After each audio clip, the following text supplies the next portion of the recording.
Haemoglobin analysis by capillary electrophoresis. In the previous video, I have demonstrated the cellulose acetate electrophoresis technique of hemoglobin separation, its advantages and drawbacks.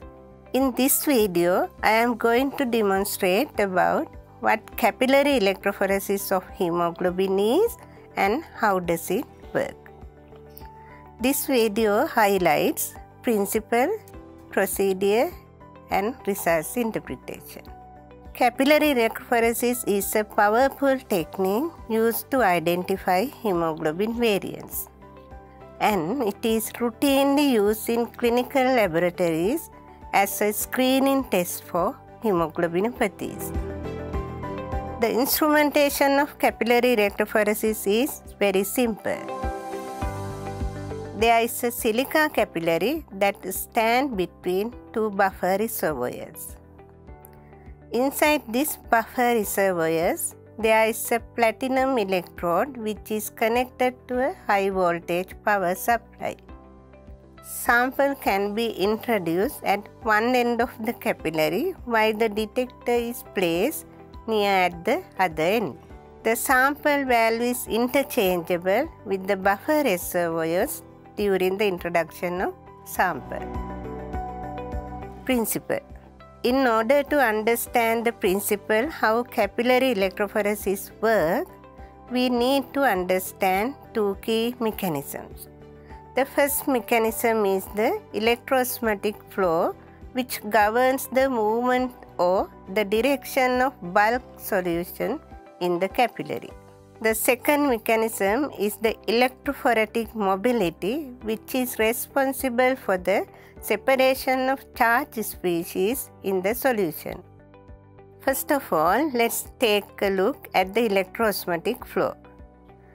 Electrosmatic flow is a unique feature of capillary electrophoresis.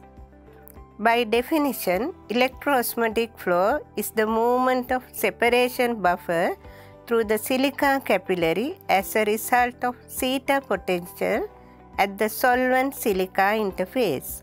Electrosmatic flow is generally towards the cathodic end. One of the key words we see here is the solvent-silica interface. So, to understand what exactly is electrosmatic flow, the silica surface of the capillary surface is basically negatively charged. The negatively charged surface will attract the positively charged cations from the buffer solution, forming a layer of highly absorbed cations, which is called a fixed layer on the silicon surface. However, the tightly absorbed cations can only partially neutralize the negative charge on the capillary surface. Therefore, the negatively charged surface can still attract more cations from the buffer solution, forming a diffuse layer where the concentration of cations is higher than the concentration of the anions, together with the fixed layer. The two layers are called electrical double layers. The center of the capillary tube is the bulk solution, where the concentration of the cations and anions are about the same. Let's take a close look at what happens when we apply voltage across the capillary on one end. We have the anode, which is positively charged. On the other hand, we have the cathode, which is negatively charged. When the voltage is applied across the capillary, the cations in the diffuse layer will be attracted to the negatively charged cathode, dragging the bulk solution along with them. This is what we call electrosmatic flow. The electrophoretic mobility, which is the second key mechanism in capillary electrophoresis that governs the separation of charged analytes. There are two major factors that affect on the electrophoretic mobility. The electrophoretic mobility is directly proportional to the ionic charge of the analyte. and inversely proportional to the frictional retardation factors such as the size and shape of the analyte as well as the viscosity of the medium. Usually, when a voltage is applied across the capillary, the cations will be attracted to the negatively charged cathode. The anions will be attracted to the positively charged anode, while the poor neutral species remains stationary since neutral species are not charged. Since the electrophoretic mobility is directly proportional to the ionic charge on the analytes, if the analytes are of the same size, the cations that are more highly charged will move faster towards the negatively charged cathode, while the anions that are more highly charged will migrate faster towards the positively charged anode. Secondly, the electrophoretic mobility is inversely proportional to the frictional retarding force of the analyte. If the analytes are of the same charge, the bulkier cations will experience a stronger frictional retarding force, therefore moving slower towards the negatively charged cathode. Similarly, the larger anions will move slower towards the positively charged anode. In addition, the frictional retarding force of an analyte not only depends on the size but also the shape of the analyte as well as the viscosity of the medium. The more viscous the medium is, the slower the electrophoretic mobility. Therefore, the total velocity of a molecule is equal to the sum of the electrophoretic velocity and the electroosmotic velocity. For the neutral species, the total velocity is equal to the electroosmotic velocity. For the cations, we can find the total velocity simply by adding the electrophoretic velocity and the electroosmotic velocity. For the anions, take note that the electrophoretic migration is in the opposite direction of the electroosmotic flow. However, the rate of the electroosmotic flow is greater than the rate of the electrophoretic migration of individual ions.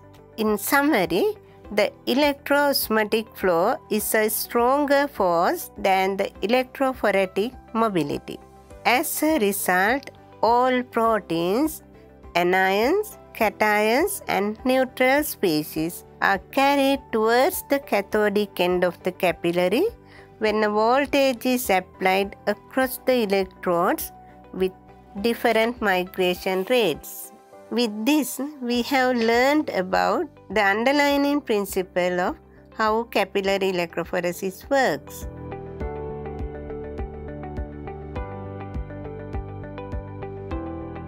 Equipment: capillary instrument and hemoglobin E assay kit.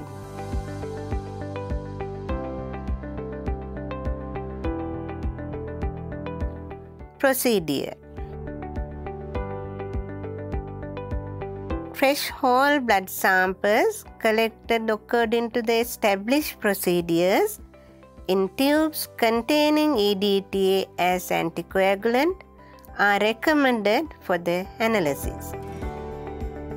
Samples may be stored for up to 7 days between 2 to 8 degrees of Celsius. The capillary tube flex piercing instrument is a multi-parameter instrument for hemoglobin analysis on parallel capillaries. The hemoglobin assay uses 8 capillaries to run the samples. Capillaries instrument with the hemoglobin E assay kit perform all sequences automatically from sampling to the final clear-cut profile with the precise quantification and presumptive identification of the most common hemoglobins. To initiate capillary electrophoresis, switch on the capillary instrument and the computer. Set up the software. The instrument will start automatically. Place the buffer and hemolyzing solution vials in the instrument. When analyzing the control blood sample, it is advised to use the sample rack number F0 for controls. Select Hemoglobin E analysis program.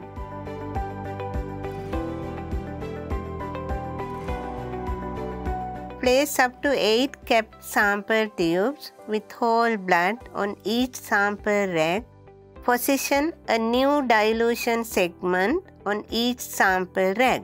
The sample rack will be ejected if the segment is missing. The barcodes of each sample tube visible in the opening of the sample rack. If the number of tubes to analyze is less than 8, complete the sample rack with capped tubes containing distilled water or deionized water. Slide the complete sample carrier into the capillary instrument through the opening in the middle of the instrument.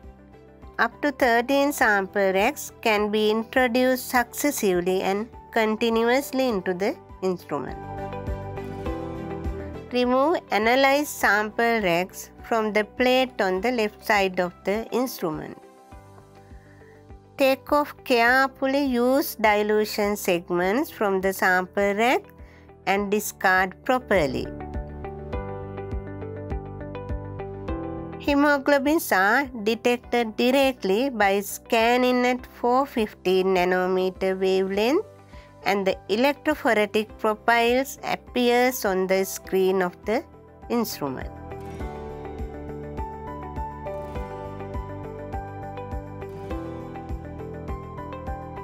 Interpretation of results. The resulting electrophoretograms are evaluated visually for pattern abnormalities. The potential positions of the different hemoglobin variants are shown on the screen of the instrument and indicated on the results ticket.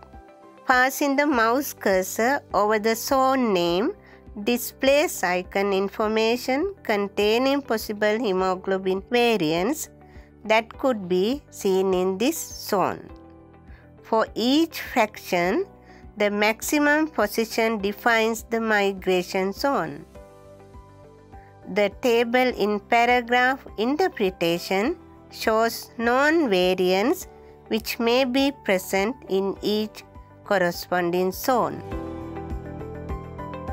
In the next few slides, let's have a look on the different electrophoretic patterns of some common forms of hemoglobin variants and thalassemias. This diagram shows here the electrophoretic pattern of an healthy individual. Presence of increased level of A2 above the cutoff indicates the beta thalassemia minor.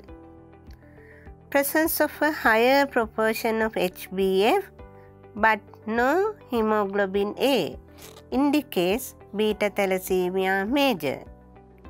Presence of hemoglobin E but a higher proportion of HbA than HbE indicate the hemoglobin E trait. Presence of hemoglobin S but a higher proportion of HbA than HbS indicate the sickle cell trait.